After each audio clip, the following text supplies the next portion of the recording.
ગીર સોમનાથ જિલ્લાના આદપોકાર ગામે કુંડમાં ડૂબી માતા બે દીકરીઓના મોત, એક પળમાં ઉજળ્યું હસતું રમતું ઘર। ગીર સોમનાથ જિલ્લાના કોડીનાર તાલુકાના આદપોકાર ગામે બનેલી કરુણ ઘટનાએ સમગ્ર પંથકમાં અરેટાટી પ્રસરી જવા પામી છે। શિવ મંદિર નજીક આવેલા કુંડમાં માતા અને તેની બે નાની દીકરીઓ પડી જતા ત્રણેયના ડૂબી જવાથી થયેલા મોતે ગામમાં હાહાકાર મચાવી દીધો છે। એક પળમાં હસતું રમતું પરિવાર શોકમાં ગરકાવ થઈ ગયું છે। મળતી માહિતી મુજબ ઘટના શિવ મંદિર પાસે આવેલા જૂના કુંડ પાસે બની હતી। ગામના લોકોના જણાવ્યા અનુસાર માતા પોતાની બે દીકરીઓ સાથે મંદિર તરફ ગઈ હતી।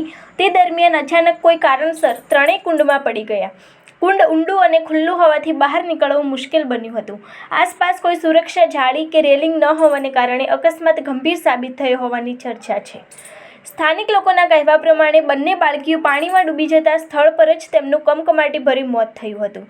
માતાને ગામ લોકોએ અને આસપાસના યુવાનોની મદદથી બહાર કાઢી તાત્કાલિક સારવાર માટે હોસ્પિટલ ખસેડવામાં આવી હતી, પરંતુ સારવાર દરમિયાન તેમણે પણ અંતિમ શ્વાસ લીધા હતા।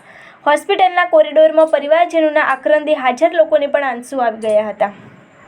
ઘટનાની જાણ થતાં જ ગામમાં શોકની લાગણી છવાઈ ગઈ હતી। ઘરના આંગણે શોકમગ્ન વાતાવરણ વચ્ચે સગા સંબંધીઓ અને ગામ લોકો ઉમટી પડ્યા હતા। નાનકડી દીકરીઓના નિર્જીવ દેહ જોઈ માતા પિતાના હૈયા ચીરાઈ ગયા હોય તેવું દ્રશ્ય સર્જાયું હતું। ગામના વડીલો કહે છે કે આવો દિવસ કોઈના ઘેર ના આવે। સ્થાનિક તંત્ર અને પોલીસ તાત્કાલિક ઘટના સ્થળે પહોંચી તપાસ શરૂ કરી છે।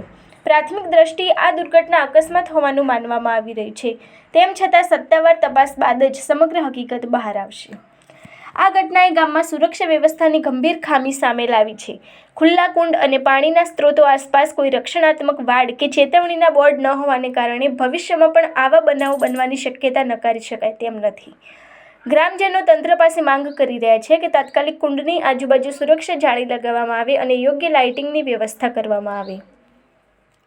એક ક્ષણની બેદરકારી કે દુર્ભાગ્યપૂર્ણ સંજોગોએ ત્રણ જિંદગીઓ છીનવી લીધી। આદપોકાર ગામ માટે આ ઘટના ક્યારેય ભૂલાય નહીં તેવી બની ગઈ છે। શોકમગ્ન વાતાવરણ વચ્ચે લોકો પ્રાર્થના કરી રહ્યા છે કે ઈશ્વર પરિવારજનોને આઘાત સહન કરવાની શક્તિ આપે। આ અંગેની વધુ વિગતો માટે જોતા રહો ભારત ટાઈમ્સ ન્યૂઝ। હું ભરતભાઈ અમીરભાઈ મોરી, ગામ આદપોકાર, હાલ ગ્રામ પંચાયતના સદસ્ય તરીકે ફરજ બજાવું છું। મારી બાજુમાં વિજયસિંહ ચાવડા, આદપોકાર જમણવાડા જૂથ ગ્રામ પંચાયતના સરપંચ છે। આજે આદપોકાર ગામની અંદર એક એવી અઘટિત ઘટના બની ગઈ છે કે જે ગામ આખાથી સહન ન થઈ શકે એવી ઘટના છે। અમારા ગામના કોળી સમાજના પરિવાર એટલે રમેશભાઈ કરશનભાઈ વંશ, જે ઉના એસટી ડેપોમાં ફરજ બજાવે છે અને પરમેનન્ટ દીવ જખો રૂટ બની બસ ચલાવે છે। આજે 16 તારીખે એમના ઘરેથી પોતે નોકરી માટે ગયા હતા। આજે એમની 18 તારીખે એ ઘરે આવ્યા, 12:30 ઘરે આવ્યા ત્યારે ઘરે કોઈપણ પ્રકારનું એના મિસિસે એમને કીધું જમવાનું આપ્યું, જમી એને પોતાને કીધું કે તમે સૂઈ જાઓ, એટલે એને ઉજાગરો હતો એટલે એમ કીધું કે હું સૂઈ જાઉં છું। એટલે જ્યારે સૂતા કે તમે સૂઈ જાઓ, દરવાજો અંદરથી એક દઈ દો। એના ઘરના બંને બાજુ દરવાજા છે, એક દરવાજો એણે એમ કીધું અંદરથી દીધો, એક દરવાજો હું બહારથી દેતી જાઉં છું, હું કપડાં ધોવા જાઉં છું। આદિનાથ મહાદેવના મંદિરની પાછળ કુંડે કપડાં ધોવા જતાં રસ્તામાં પ્રાથમિક શાળા આવે છે। પ્રાથમિક શાળામાં બંને બાળકીઓ જે છે, રીતિકાબેન જે મોટી દીકરી છે હાલ 4થા ધોરણમાં અભ્યાસ કરે છે, અને નાની બેન એન્જલ જે બીજા ધોરણમાં અભ્યાસ કરે છે। સ્કૂલેથી બંનેની રજા લઈ અને એ મંદિરે જાય છે।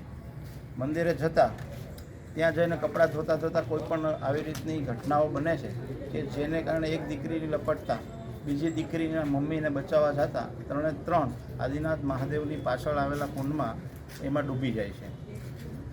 થોડા સમય પછી ગામના લોકોને ખબર પડતા એક પછી એક કરતાં ગામના લોકો ત્યાં ભેગા થઈ જાય છે।